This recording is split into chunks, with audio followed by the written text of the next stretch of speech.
starts in 9, 8, 7, 6, 5, 4,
Hey, everybody, welcome to our Saturday night show. This is going to be viewed across multiple channels, including Wiki Fever and John's Lone Box. This is our Cryptids and Conspiracy show. This is where we talk about cryptids and conspiracies. It's not very complicated. Tonight, we're going to talk about. Now, we did do a show on the Shroud of Turin. That's in our playlist if you want to go back and check that out. But tonight, we're not going to talk about the validity of the Shroud of Turin, whether it's real or not. We did cover that last time. But around 1988, there was an allowance by the Vatican for their test to be run on the Shroud of Turin. It was called the carbon-14 test, which our archaeology kind of has this long and storied relationship with. And those gentlemen basically came back with the result that the shroud was from the medieval period. And everybody ran with that. Pronouncement, but there's a lot of like weird things surrounding that particular pronouncement. A refusal to share their information, to show their homework for 30 years. Since then, there has been a recanting of the results by the people and there's also been some doubling down by the people who basically did this test. And so we're going to go over, was this just bad science on their part, bad scientific methodology, or was there another coordination that was going on? Was this conspiracy? Was this an actual conspiracy, or was it just a screw up? And tonight, to help me do that, I'm going to start out with our newest member of the panel, this gentleman right here. Truly exceptional. And he had one thing you haven't got. What's that, sir? A great big bushy beard. Come on. That makes me laugh. Thank you. One of my favorite movies, so thank you. Yeah. Well, welcome to the show. Yeah, thanks. Yeah, this is fun. Yeah. Happy Valentine's Day to you. We're spending Valentine's Day together. It's so romantic. Yep. Well, there you go.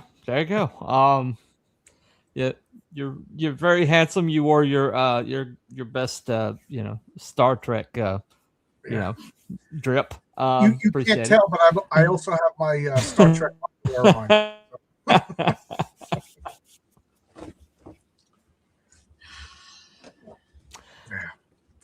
there you go. There you go. Nice to be informed. Anyway, or warned. Anyway, so we got this gentleman. We'll bring If him it's on. no Scottish, just clap!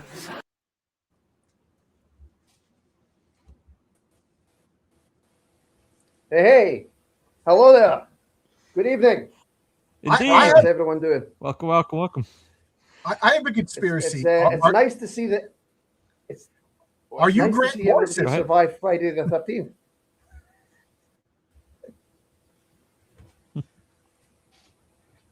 I said I have a that was conspiracy. yesterday.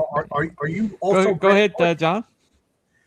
Is he also Grant Morrison, Scottish, bald? Into all this crazy stuff. You never know. Well, you never know. Mhm. I'm not familiar with that person, Well, so Oh, he's a Morrison comic, happens he's to be he's a he's a comic book writer yeah, that you Grant look yeah. like. He's another handsome fellow. Yeah. Yeah, you saw. He has a thicker accent than you, Cruel. Believe it or not. Yeah, there you go. There you go. I didn't think that Not a was follicle possible. on his head. But, ah, Anyway, well, you may notice we're not introducing the other two tonight. Wookie sent me some text earlier this week, letting me know that he was under the weather, and that he didn't know he'd make it tonight. So we're here, and he's not. So I'm assuming no. Abby did say that as soon as we ended the show last week, that he wasn't going to make it tonight. So that's no. No Abby either, but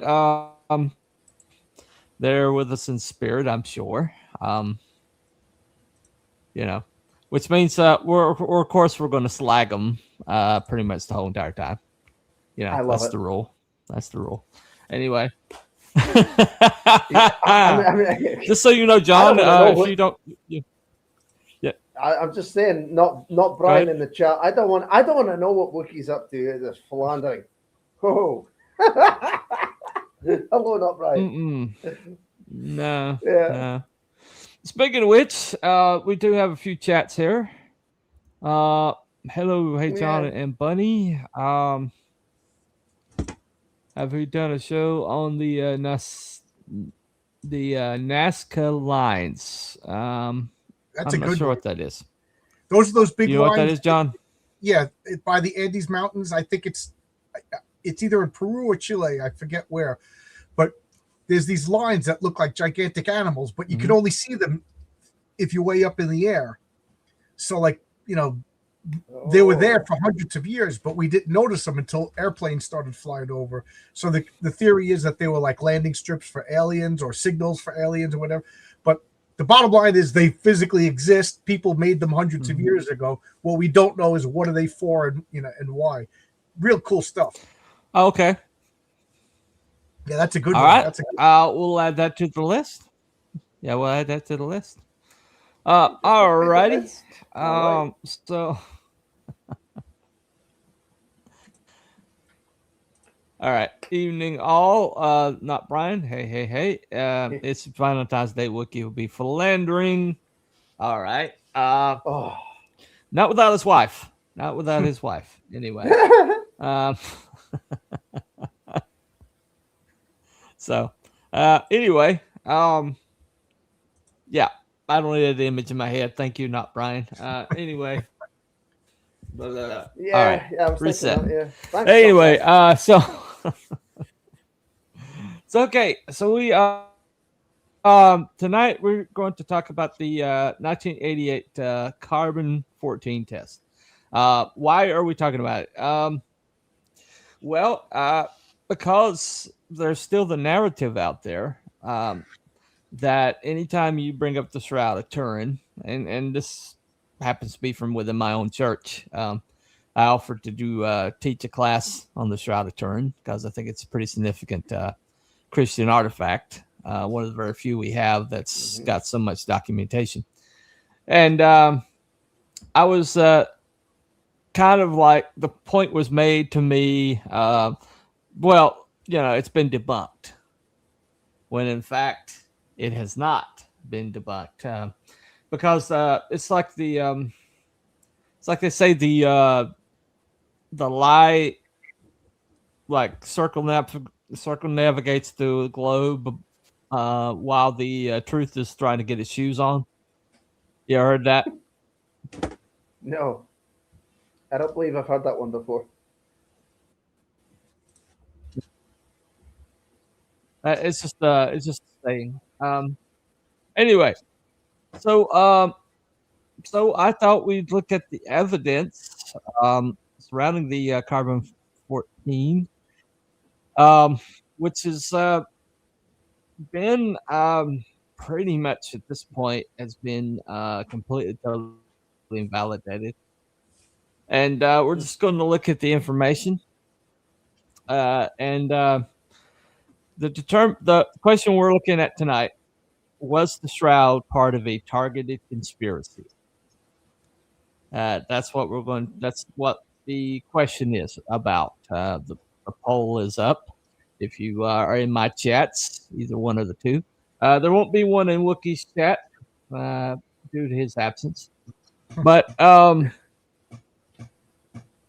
basically, that's basically the angle we're taking tonight. So the speculation about the Shroud itself is probably not going to be part of the discussion. We covered that ground last time. If you want to look at that show, it's still up. It's one of our better shows. It's worth a look. But anyway, you're going to see a lot of information that I used in that show and this one tonight, because I know that these clips won't get me gacked. And right. So allegedly, that's kind of important. Anyway, allegedly, let's use that. Allegedly. They still cleared the system, so yeah, the live algorithm is a lot more aggressive. Well, you know these days, the so algorithm might have a hissy fit or something. So that's the thing. Right. So my policy is I try to offer like information that that kind of like gives you the facts, not just speculation. And so everything you see tonight has factual basis to it. Okay. I'm going to start with this clip here, explaining that well, it's self-explanatory. It's a little dry, so stick with us, but it's pretty important information. Is in very zoomed or very it's very important to this discussion. Anyway, right here you go. All the conclusions from this study are from actual analytical data of 3 samples taken from the rays, 1973 and carbon-14, 1988 sampling corner, lower left corner of frontal image area of the Shroud. The many strands of fibers from the 3 threads analyzed gave FTIR signature spectra of cotton and definitely did not give evidence of linen flax fibers. In the first analysis we did, we saw maybe some impurities of flax there, but we went back and they looked at those over and over again, and they said, nope, this is just cotton. That's all there is to it. The FTIR data confirms the Ray Rogers assertions that he made in the thermochemical acta that the material from the radiocarbon area of the Shroud is significantly different from that of the main cloth. It confirmed that. The radiocarbon samples was thus not part of the original cloth and is invalid for determining the age of the Shroud. That was his 2 main allegations in thermochemical acta. The samples taken for the carbon-14 dating of the Shroud in 1988 were all taken from the same corner and were not representative of the main Shroud. What was true for the part was not true for the whole.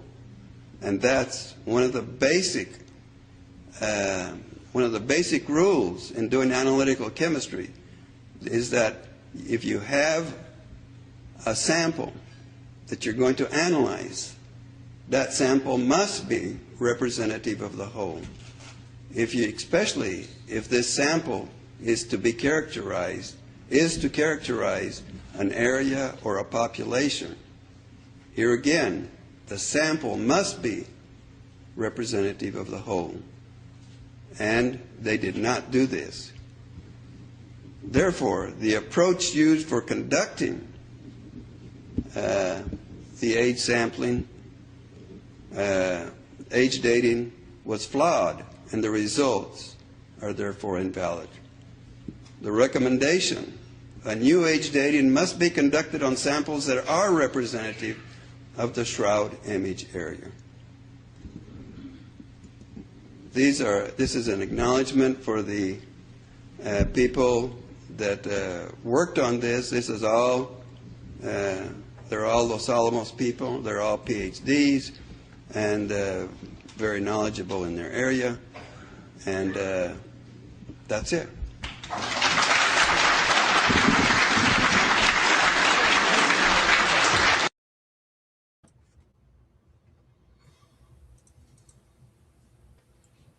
Okay.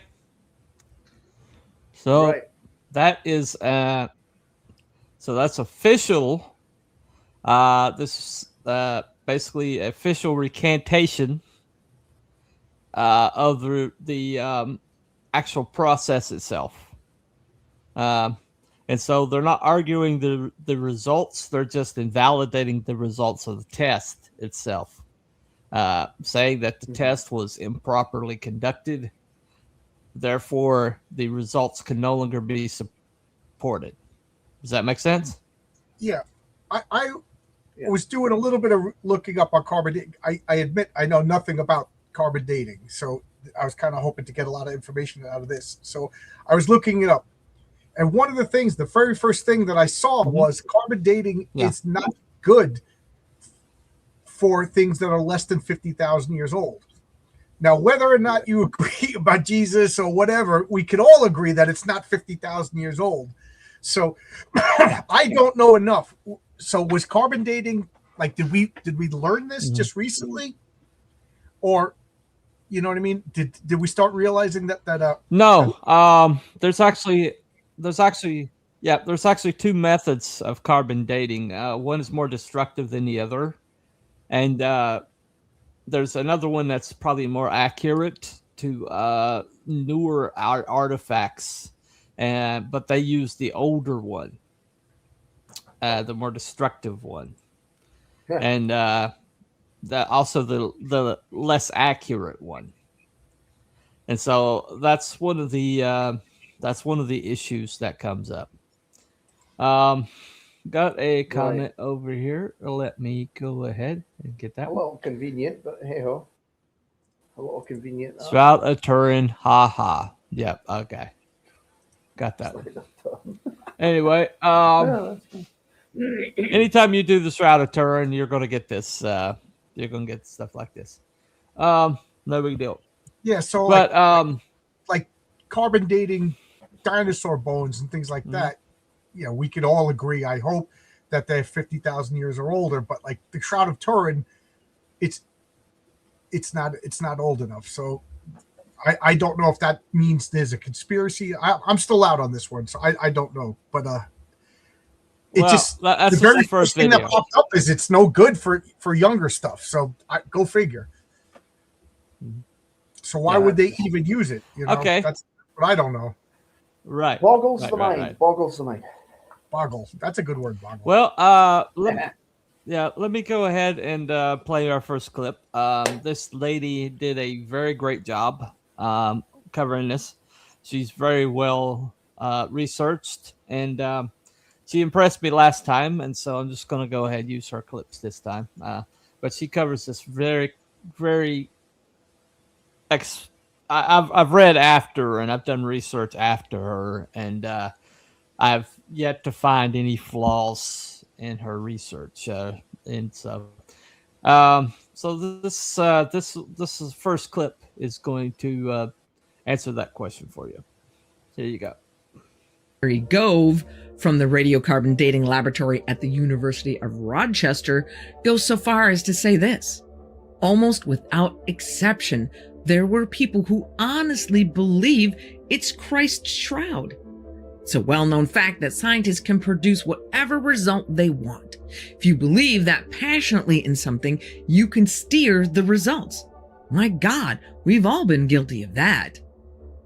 In the end, the carbon daters win the day, and all other tests that the Vatican had approved are canceled with the exception of the carbon dating. Now, through these many months of planning, a protocol for how the carbon dating process would go down had been established. 7 different laboratories would do the testing. 2 different methods of carbon dating would be used: the old method that has an established track record, and the new method that hasn't been around as long but needs a much smaller sample. The test will be supervised and coordinated by Dr. Michael Tite of the British Museum. Samples of the shroud will be taken from at least 3 different spots. The STIRP team, who practically know every fiber of the shroud already, will be the ones to decide where the samples will come from and do the cutting. Each laboratory will test 3 samples, 1 of the shroud and 2 other control samples of different ages. Only the test supervisor will know the age of the control samples, so he can check the accuracy of each laboratory's dating process. It's a blind test. The samples are all going to look alike, so that laboratories running the tests won't be able to tell which sample is the shroud and which are the controls. The laboratories are to maintain strict secrecy, not tell anybody about the results except anyone authorized by the British Museum. All the labs will do the tests at the same time and without exchanging information.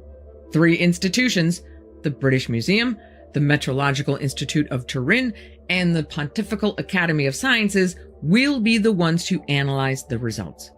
And finally, after the results have been analyzed, the analyzers will meet with the radiocarbon labs to make sure that they all are in agreement, then communicate those results to the Vatican.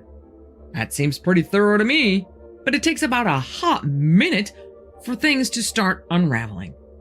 First, the STIRP guys are suddenly cut out of the loop. Someone else is going to choose the locations and cut the samples. Then, the Vatican decides it's only going to be 1 sample instead of 3. Then they decide to use only 3 labs instead of 7, of which the University of Rochester is not one. Sorry, Harry. And they're all going to use the newer, less established of the 2 carbon dating methods. Well, aren't we off to a great start?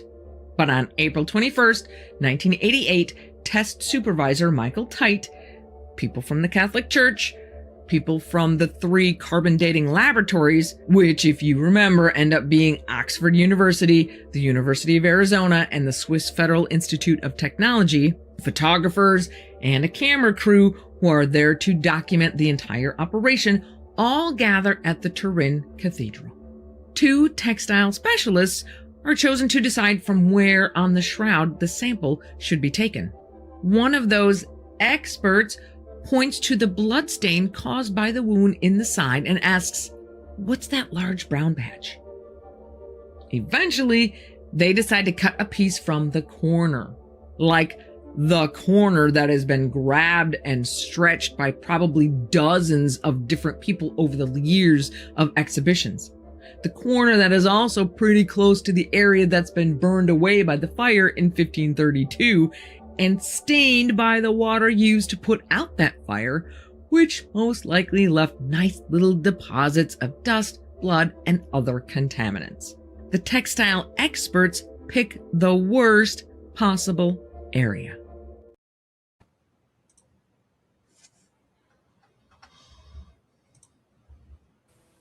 Yep. The worst possible area. Yeah.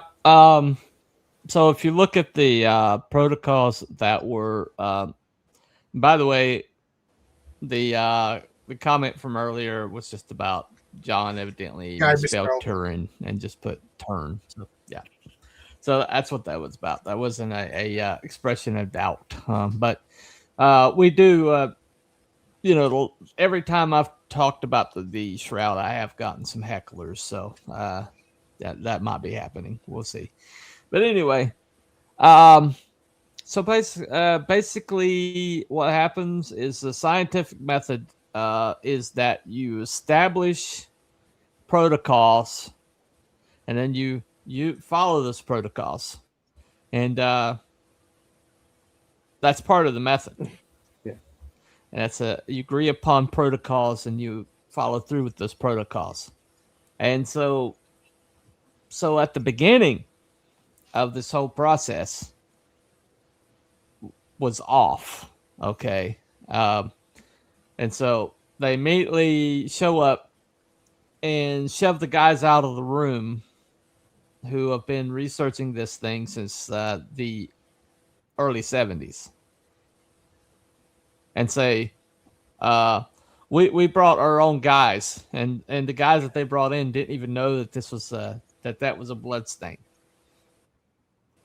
So people obviously who are not going to know enough about the cloth to make a proper determination. So that right there, to me, do you think that moves us towards the direction of a conspiracy? I smell shite.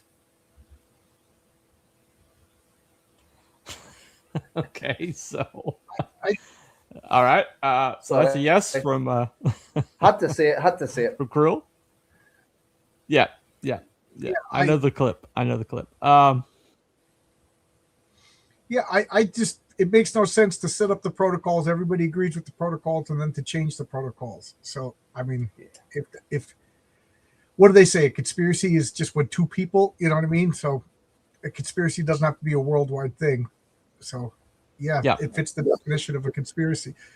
And of course, my mind starts going, why? Why? Yeah. Exactly.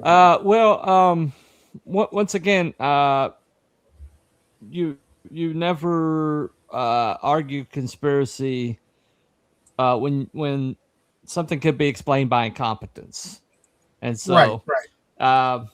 So we're still kind of like on the level of incompetence so far, but then some other hanky stuff starts showing up. So let me play the next one. Point. While I'm not going to go deep into the data that was published to back up their conclusion, since that's way above my pay grade, I will highlight just one little tidbit. When doing these kinds of statistical analyses, statisticians come up with what's called the significance level. That's a measure of the reliability of the results. So the higher, the better. The British Museum doesn't actually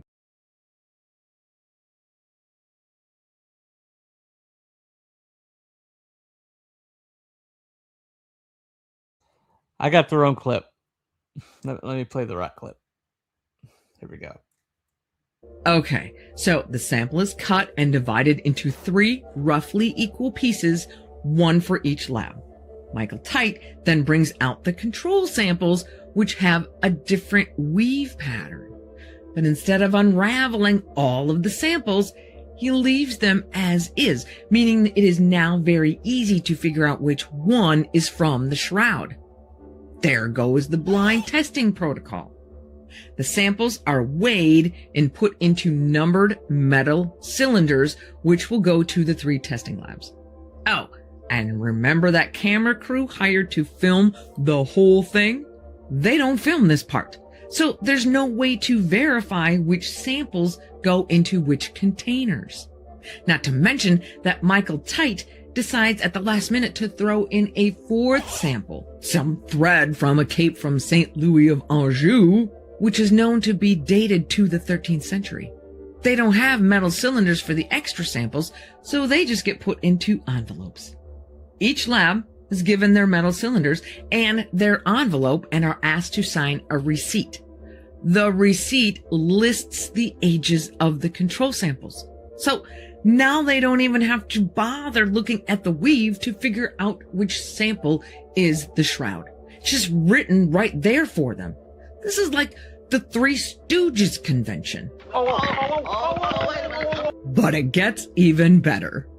The weights of the samples the labs receive don't all match the recorded weights of the samples that were taken from the Shroud.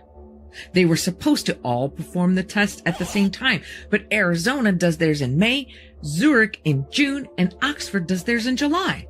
At first, they seem to do a decent job of sticking to the secrecy protocol and reject a request from the Vatican to send one of their people to watch. But Zurich thinks it's perfectly reasonable to let in an entire BBC documentary crew. And remember our friend Harry from the University of Rochester? Well, he manages to twist the arm of someone in the Arizona lab to let him watch the process as long as he signs a non-disclosure agreement. Harry and his assistant have made a bet for a pair of cowboy boots on the outcome of the tests. The assistant thinks the results will be from the time of Christ, but Harry thinks it's going to come back as dating to medieval times. The ink is not even dry on the paper with the results before Harry breaks his NDA by phoning his assistant to claim his shiny new boots.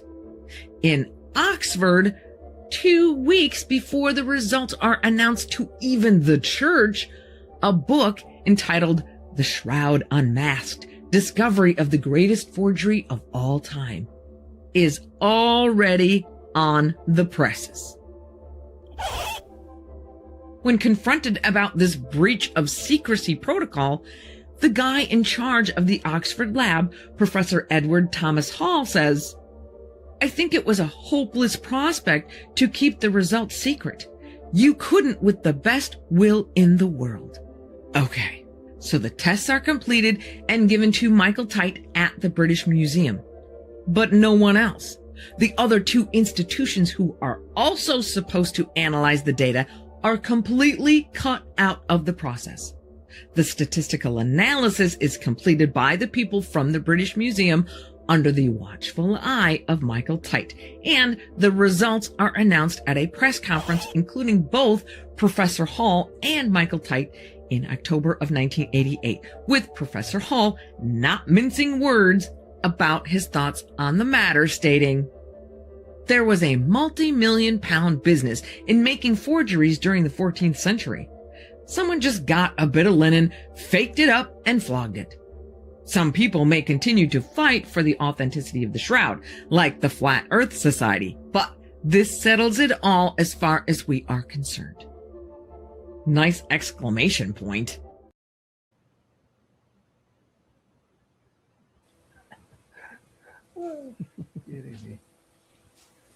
Check it off this thing. Check off. Nope. Okay. Nope. Nope. We didn't do hee-haw. Doesn't make it look good, does it? Okay. So no. So this is a comedy of errors. If this is incompetence on a unconscionable level. Okay, so this is how you're supposed to conduct yourself when you do an experiment. First of all, you have something that a sample that's roughly equivalent to what you're testing. That is like the control. Okay, right. And that was the Right, yeah. that other sample they had, and it's supposed to be added in to the other samples without any document or without any like way to that it's that it stands out. Okay, that way you can be sure that if that tests differently from your samples, then you know that you have a data set. Okay, so they screwed that up. All right, and then you're supposed to like take your samples and anonymously, with like no way of knowing what you're getting. That way, you look direct. You just basically get the data, and the person who knows what the samples are collates the data, and that was this Michael Tite character. Okay, but then you have a book that's already on the presses. You have all these articles that are basically written and are put out across the world as almost the day that they have this press conference. And the press conference itself is odd in that scientific method declares that you just state the data. You don't state the conclusion. And the data is supposed to be available. Okay. Yeah. And that's what this next clip is about. The data. Yes, Right. that was my next question. The plot thickens.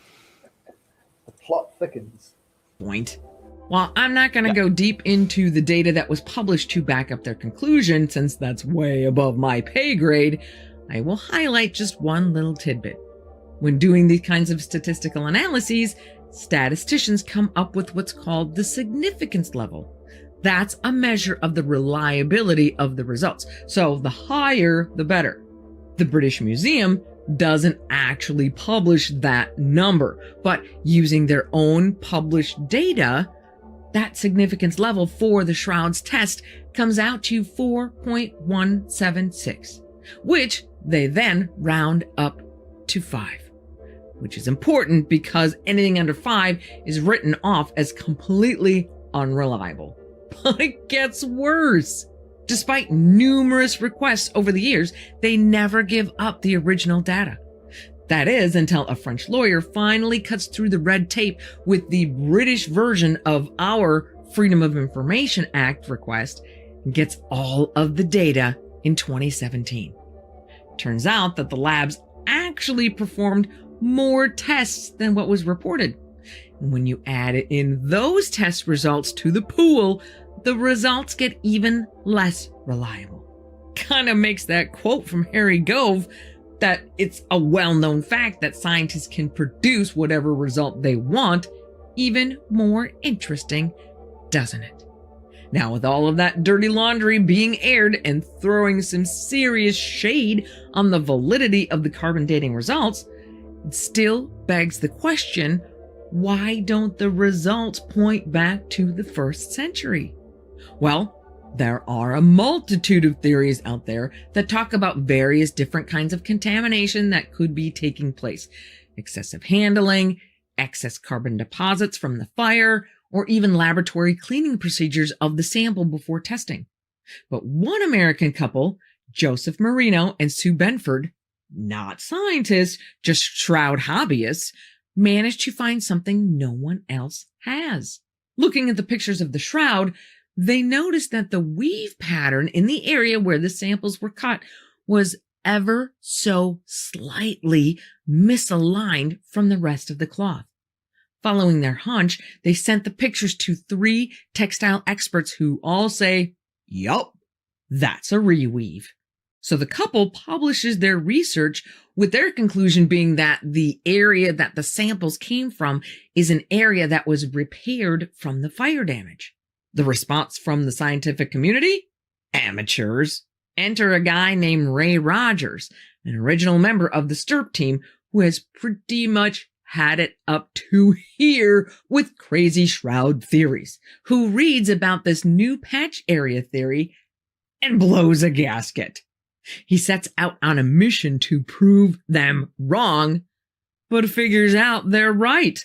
Taking a close look at the samples, he discovers fibers that are cotton, which the Shroud is made of flax. And these fibers are dyed, which the main part of the shroud is not. So he confirms that the area was rewoven with thread at least partially containing cotton fiber and then dyed to make it match in color to the rest of the cloth. Hats off to the nuns in 1532 who did their job so well that the repair was all but invisible to the naked eye. Roger then goes back and looks at the ultraviolet pictures taken by his team in 1978, and there it is. That area of the cloth does not fluoresce in the same way. It's not the same cloth. And of course, that's exactly where the sample was taken. That's interesting. I didn't know any of that. Mm-hmm. Yeah. So, can I just shout out Fabrizio this is Aiello? basically. Go ahead. I said Fabrizio Aiello is in the chat. Yeah, Who has let me. Horace H. Hoover. Go check that out. HoraceHoover.com. Great comic. Got to give him a shout. Gotcha. Well, let me bring us up. Why is it that when holy artifacts get looked into religion, we find out years later that a lot of the processes get fudged? That's a good question. Yeah. That is a good question. Funny that. No. All right, Captain. Knuckle Rap. Hey, Time Travel Police. Good to see you. And Hell Wookie, wherever he is. He's got the sniffles tonight. Wuss. All right. I didn't know Wookiees could catch a cold. I'm serious. He's coughing up a hairball. Part of. Oh, that's right. Exactly. That's a good point. The Shroud is fake. Brought to you by people who later give us 2 weeks to slow the spread. Interesting. Good point. Trust the science. We are the science. Anyway, so okay. So far,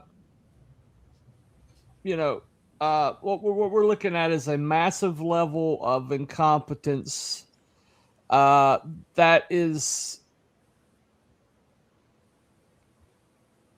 This is like career-ending incompetence. In a scientific community, if you find out that that people are basically botch a test this badly, then you would never trust anything they had to say again. And so these are like 3 major laboratories that stuck their neck out here. And I did have a clip that I was going to show from a gentleman who's part of the STIRT team that has been studying this since the early 70s. He's a Jewish gentleman. He's not Christian. And he was a photographer.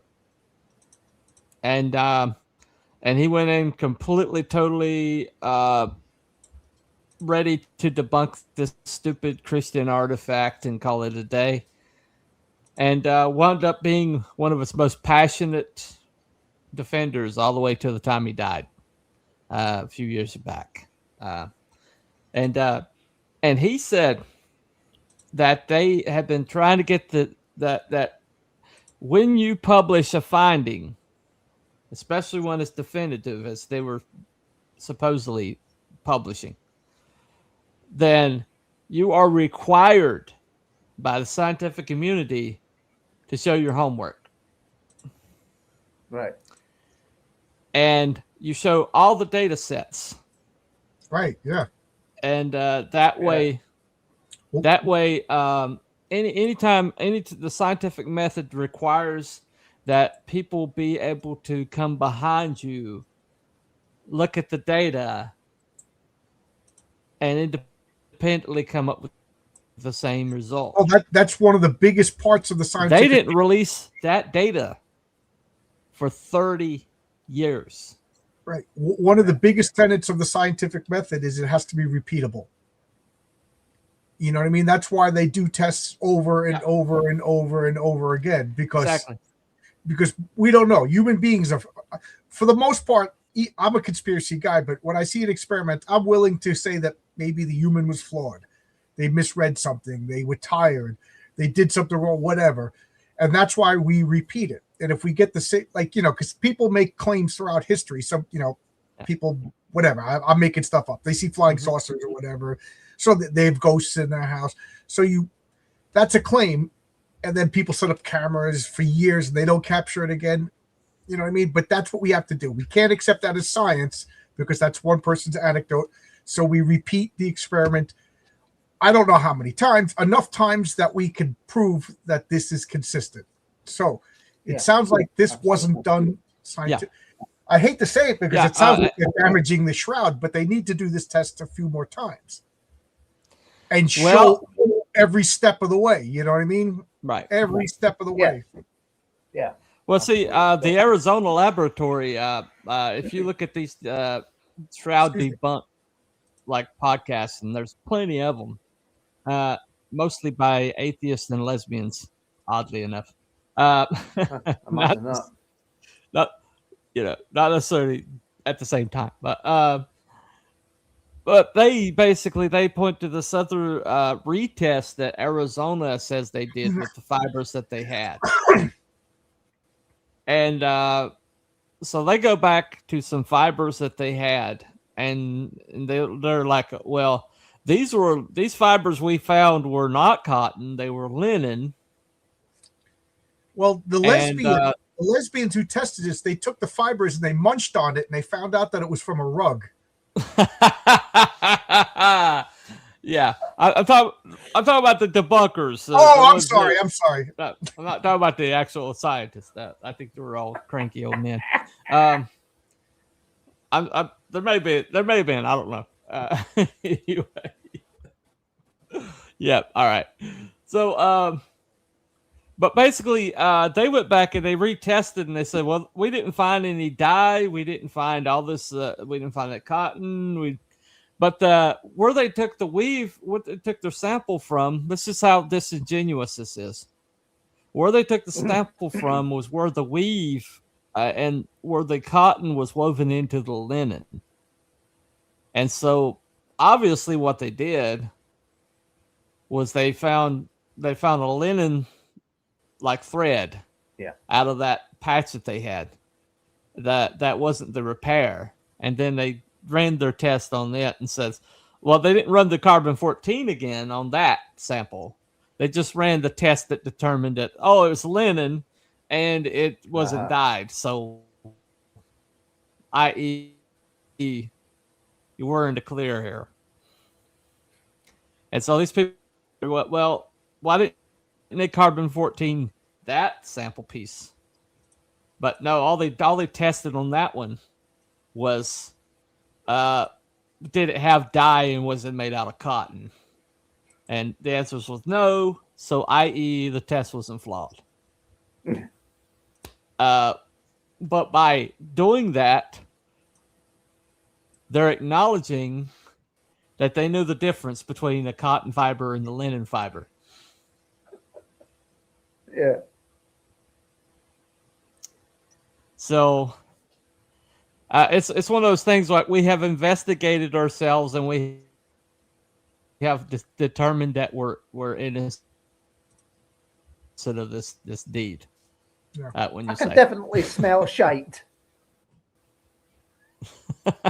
Yeah, definitely a scent of shite there. Well, this is from the point of view of the Vatican and the Syndologists. Which basically are the people. It's the study of the Shroud. It's like Syndology is Shroud study. It's an actual scientific branch. It's its own scientific branch. I mean, there's so many people have studied the Shroud that they basically have their own name for themselves. Right. And so this is the only artifact in the world that's been studied this closely. So let me, but once again, we're talking about this 1988 test. We're not going into the Shroud itself, but let me play this. This is from a drink with Aquinas, a drink or pint with Aquinas, the name of the show. this was a syndologist there, and he's going to talk about all the oddities that came out around that time. Here you go. Yeah. And before we get further, I know that people are going to come in with these thoughts of, wasn't this disproved? So it might be helpful to show why that isn't the case before we go on to kind of assuage people's... Right, let's do that. Okay, so slide 3 here shows some pictures. This is probably what you saw in Front Page News in 1988. Look pictures at that. Of Dr. That must Michael frustrate you Tait. so much. Yeah, no, can you see the 1260-1390 exclamation part? That's the exclamation part that really, it just screams academic excellence and propriety, doesn't it? Yes. These same guys with this very composed stance with their arms folded before these like powered pillars.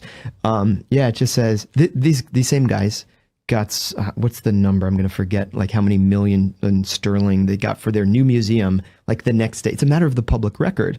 The moment this was published, they were able to build their new laboratory.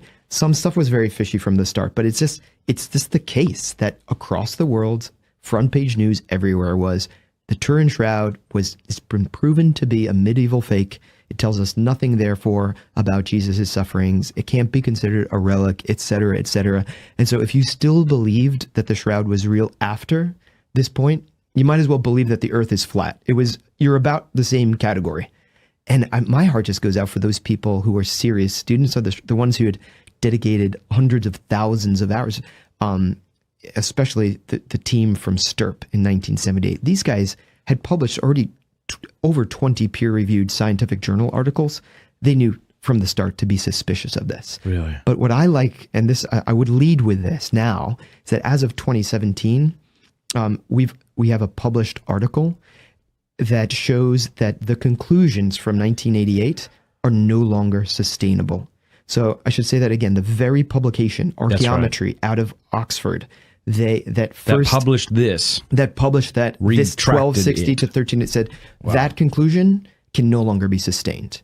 And I'm sure that hit the front pages all around the world too, right? Right. No, exactly. So although it is a matter of mainstream science, so if you want to find in the literature, you're going to bump into this. The French researcher who published this article is Tristan Casabianca, another friend of ours who teaches at our university. And he goes into all the details. It's a fascinating story. But I want to say it was in 2017 that according to the Freedom of Information Act, these laboratories were compelled by law to release the raw data that shows how heterogeneous were their individual results, because there was Oxford, Zurich, Oxford, and Arizona. Those were the 3 laboratories. And the idea was that they were going to publish independently and that their particular results, but that didn't happen. They lumped them together and gave us this big arc, 1260 to 1390, 95% sure that this is the time period from which the Shroud hails, and so it's fake. But the bottom line is that they use a sample from the top left corner of the Shroud, which we know to be anomalous. It's just not representative of the rest of the Shroud. And we knew that, and we had proof of that 10 years prior. You would think somebody would have the sense. Do you think they knew that? Well, they ought to have known. That much we know. We knew, though, that in the moment that they're cutting the sample, 8 centimeters of the most prized relic in all of Christendom, and of course you know that with carbon dating, you carbonize it, as you destroy, you put into a fire, basically, this cloth never to be seen again. And so you'd think you'd be very careful. Like, compare that to the STIRP team, this Shroud of Turin research project of 1978. For a whole year, they prepare just so all of their tests will be non-invasive, non-destructive. And yet here, we're about to destroy forever 8 centimeters, and they don't know where they're going to take the sample 2 hours prior to the experiment. And it's all on videotape. In Italy, there was a documentary that came out just telling this whole fiasco, and it's called La Notte della Sindone.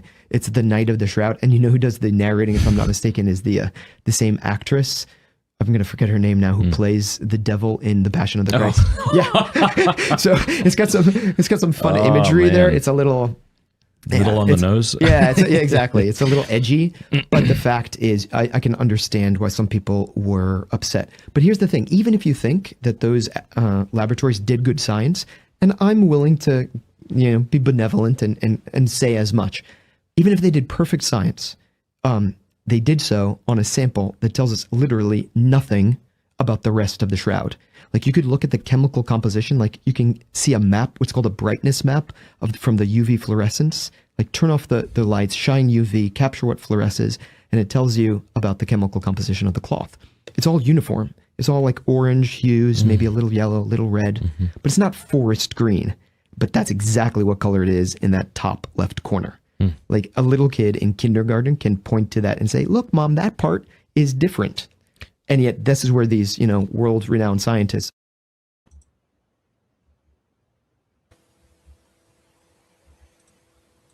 What happens if you're colorblind?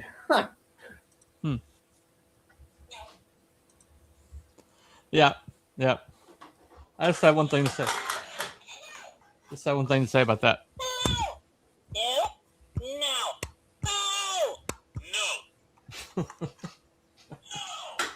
Anyway. All right. Nice. Okay. Go ahead. No, I'm just laughing. Well, one at that. thing That was we, nice. All right. I think one thing all of us can agree on is this: the experts are always wrong.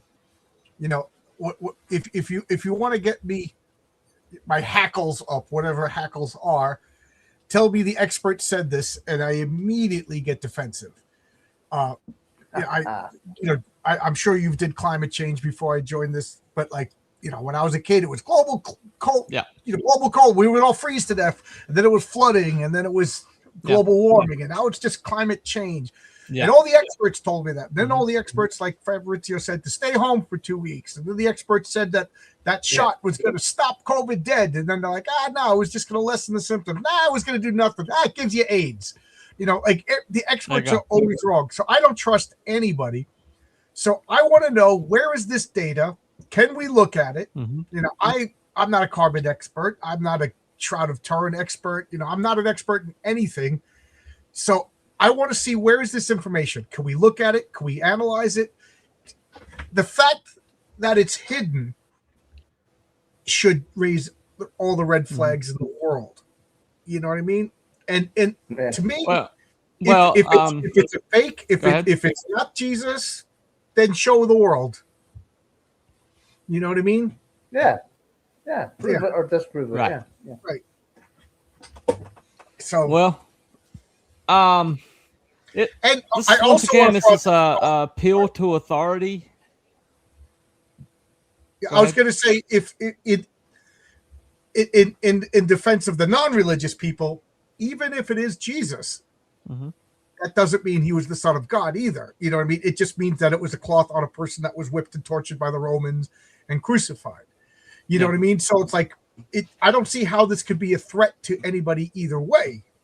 So which makes it, just release the information. You got nothing to lose. But that to me is the biggest telling point: is, can I, as a regular person, find out this information and review it myself? Yeah. No. Yes, exactly. Well, I mean, we assume that what we're told about Christ is true, and that the shroud is true, and all of that. So again, like I said before we came live, why the big kerfuffle? Right. Yeah. Yeah. That's what the whole thing is. Is that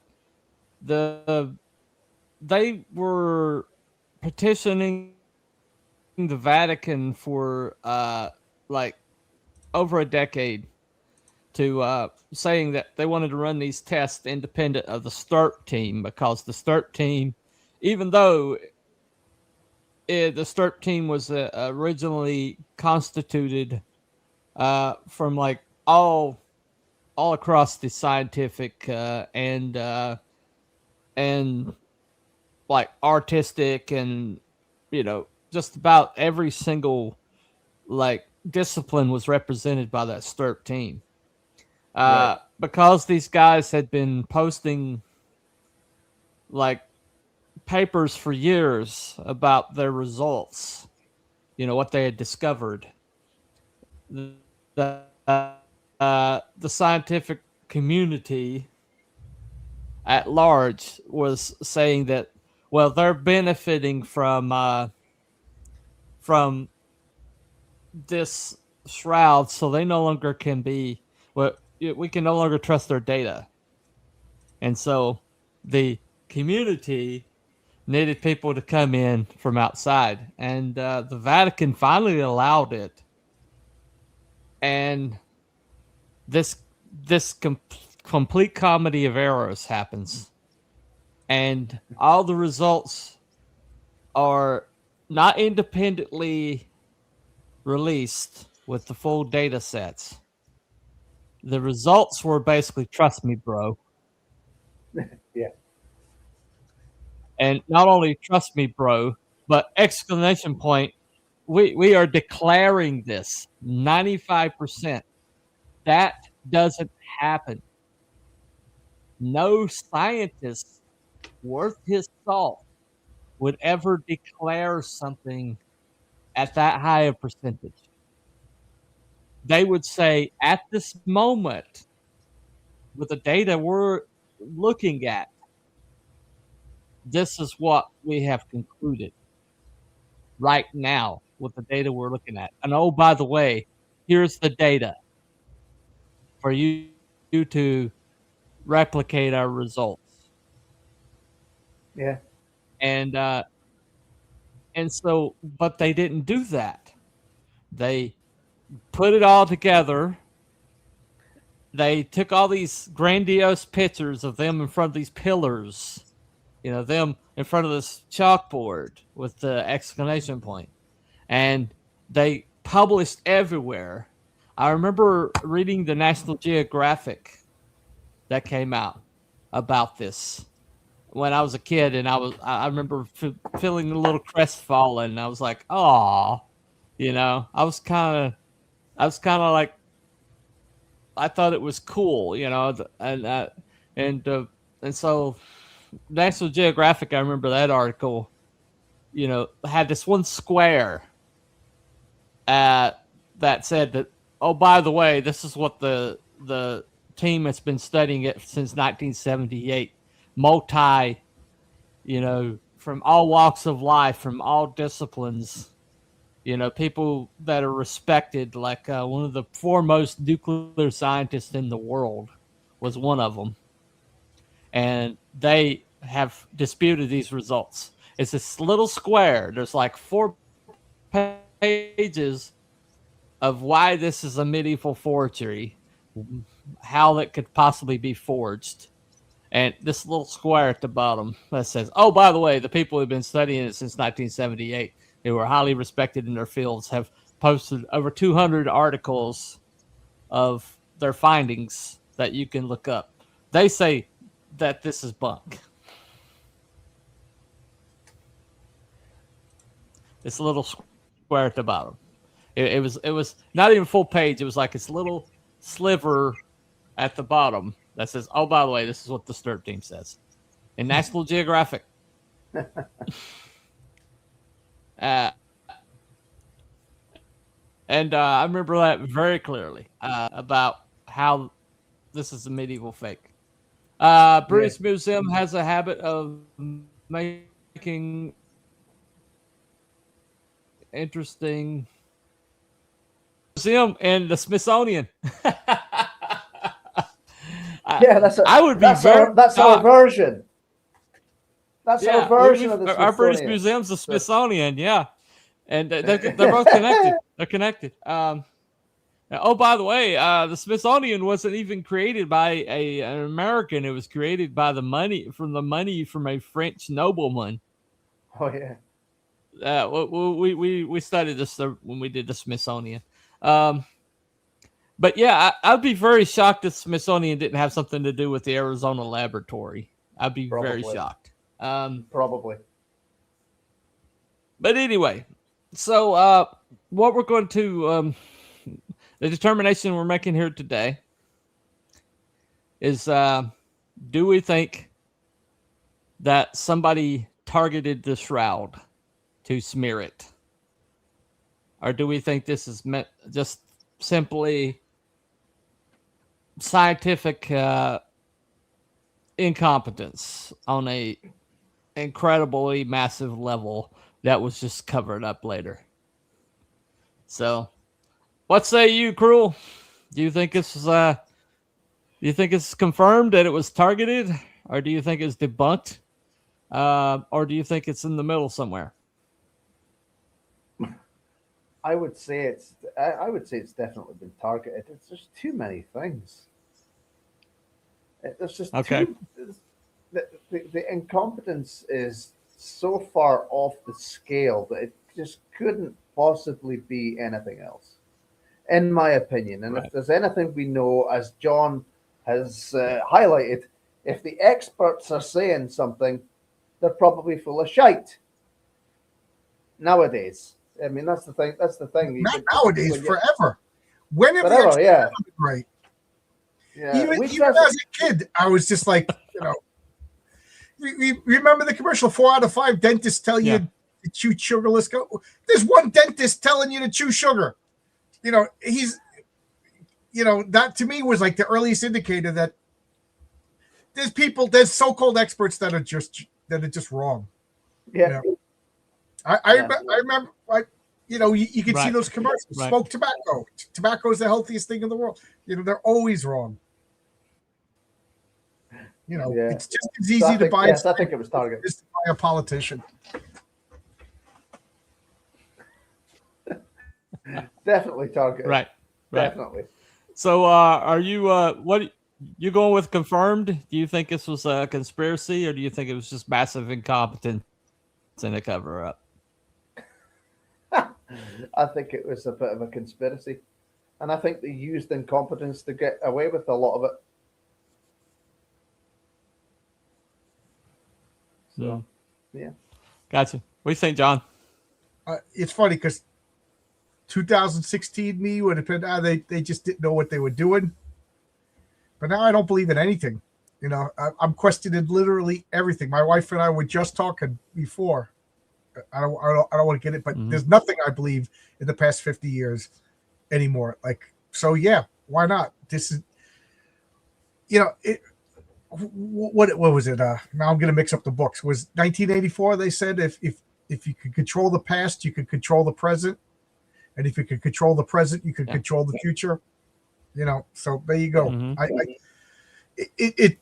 I'm not a scientist. I'm not scientifically. I didn't take anything more than college biology and chemistry.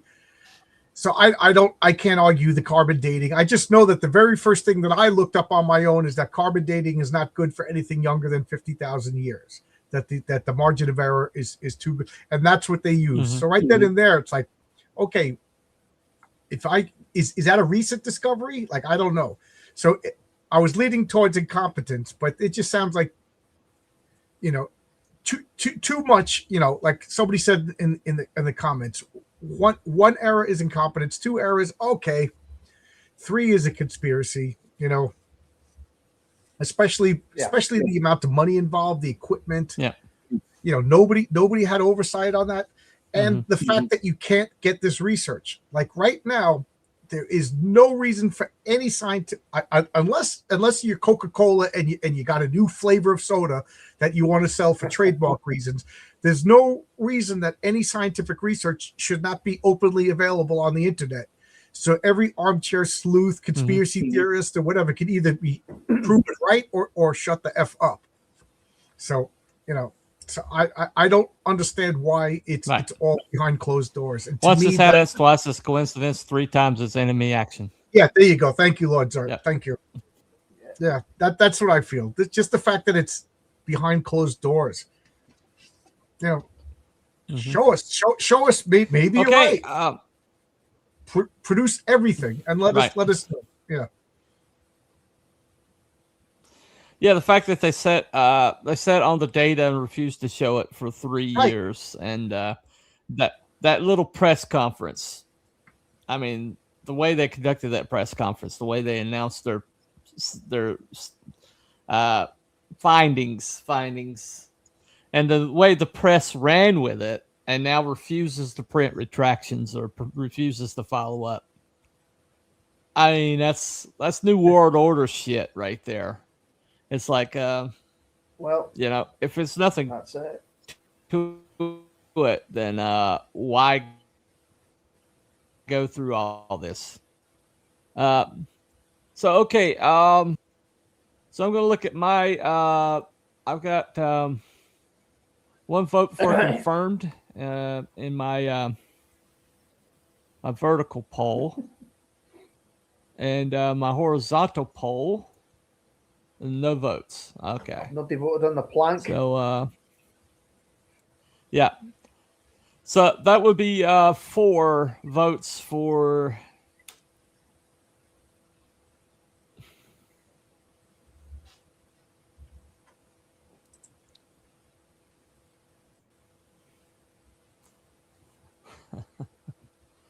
Okay.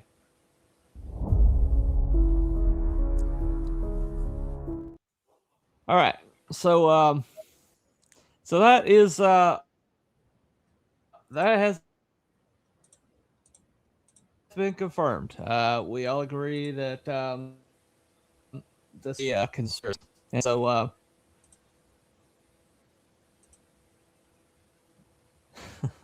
Definitely a conspiracy. Definitely. Yeah. So it makes you wonder, what are they afraid of? Why were they determined to debunk this Shroud? We gave all of the information available last time about that. We decided, this panel decided that and our poll decided that there's so much preponderance of information around the Shroud that and things that can't be scientifically replicated, that we think there's something to it. So we agreed that the Shroud had some legitimacy to it last time. If you want to look it up, it's right in the playlist. But this is about the do we think that the New World Order or whatever is behind all this crap? That seems to be coordinating with the press, that seems to have all this money and resources, and seems to be like disappearing stuff like giant corpses and strange artifacts across the world wide or whatever. And the scientists always seem to come out with these consensuses that you can't see the data on. Like no. The data on the a certain shot. We can't see the data on a certain shot. Yeah. Be locked up for 70 years. That's been sealed. Yeah. And some of the people have mad parties at different places and islands and stuff, and they get up to all manner of things. Right. And oh, by the way, everybody is dying of cancer. Yeah, right now. That's pretty crazy. James Vanderbeek the other day. He's the same age as me. He was the same age as me. He was him 47. and his wife got flack for being anti-vaxxers, so you can't blame that one on him. Okay. No. All right. Well, he was the same age as me. So yeah. Well, I mean, the lead singer for Three Doors Down just passed away. Yeah, and it's funny. Whenever anybody dies under 50, my first was, did they get that shot? He did get the shot. He had to be in some of these venues. He had to get the shot. Yep. So, well, I mean, I had 2 of them, but I had 2 of them, but I'm okay. Did you have hair before you got the shot? No. No, I was losing it. I was losing it anyway. It didn't just.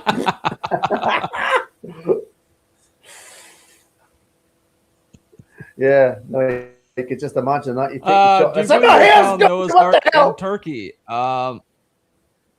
Really? Turkey?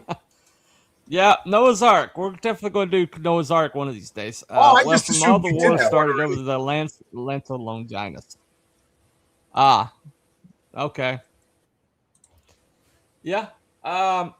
the Lance of Longinus. That's definitely an artifact we might want to look into. And the Ark of the Covenant. Okay. We've never done that one. Oh, So- really? All I right. enjoyed. I didn't bring them up. I just figured I'd be laughed Go at. ahead. Like, oh, we did that one already. No, we haven't done that yet. The Ark of the Covenant. No. Nope, That'd we be- haven't done that that'd be one yet. interesting. That might be. That'd be So we are going to do another show. This was a makeup show from the Snows and my unexpected house guests. So this is our makeup show for that. And we are going to do a show next week. I can't remember the topic, but we'll announce that later. It's fine. Hold on one second. I think I can find it. Because Abby came up with a topic and had Oh, right, had okay. like some, Is it a conspiracy And, or a cryptid? he's usually a conspiracy guy. Yeah, So let me Okay. see here. yeah. Well, it's an awful lot of those Right. conspiracies are becoming a bit more realistic, aren't they? So it'll be interesting to see. Right. Okay, let me see what this is. Oh, Antarctic. The Antarctic wall. What's behind the Antarctic wall? Oh, Agartha. Right, okay. Yeah. So, That's right, yeah. so next week, what we're gonna do is we're gonna have a little bit of a different. What I want to do next week is I want everybody to come up with their own theory about what's behind the Antarctic wall, and because there's so many theories out there, so just choose your favorite theory, and we'll see if who comes up with if there's a consensus we come up with a consensus. But everybody has, Right. what's behind the Antarctic wall? Why can't we fly over the Antarctic? Why is that the one treaty that keeps getting renewed without any debate, without any, without Right. anybody disputing it Read Road Tale over 6. and over again? That's the answer. Okay. The Rogue Tale 6. All right. Anyway. All right. So John obviously already has some groundwork already laid. Okay. Okay. So that's going to be next time. We're going to talk about the Antarctic wall. What's behind the Antarctic wall? It's going to be, we're going to do a little bit of a different, we'll switch it up sometime. Yeah. Old Dirty Fatty just got here. When did it start? We always start at 7:00, my friend. We always start at 7:00. Anyway, thank you for coming, gentlemen. Thank you. Always fun. Wherever Abby and Wookie are. Yep. Wherever Abby and Wookie are, you're both losers. And Yeah. Didn't turn up for the show. and wimps. Loser. Yep. Loser. Anyway, losers and wimps, both of you. Anyway, hopefully we'll see them back next time. But thank you for coming, John. Thank you for coming, Gruel. Thank you for coming, Thanks for having Chat. us. Thank you. Once again, we believe that the whole Shroud was targeted, concerted conspiracy. That's our conclusion for the night. It has been confirmed. And we will see you next Saturday night when we talk about the Antarctic wall. What's behind the Antarctic wall? And so that's been Cryptids and Conspiracies. Night, everybody. Good night. Have a good one, folks.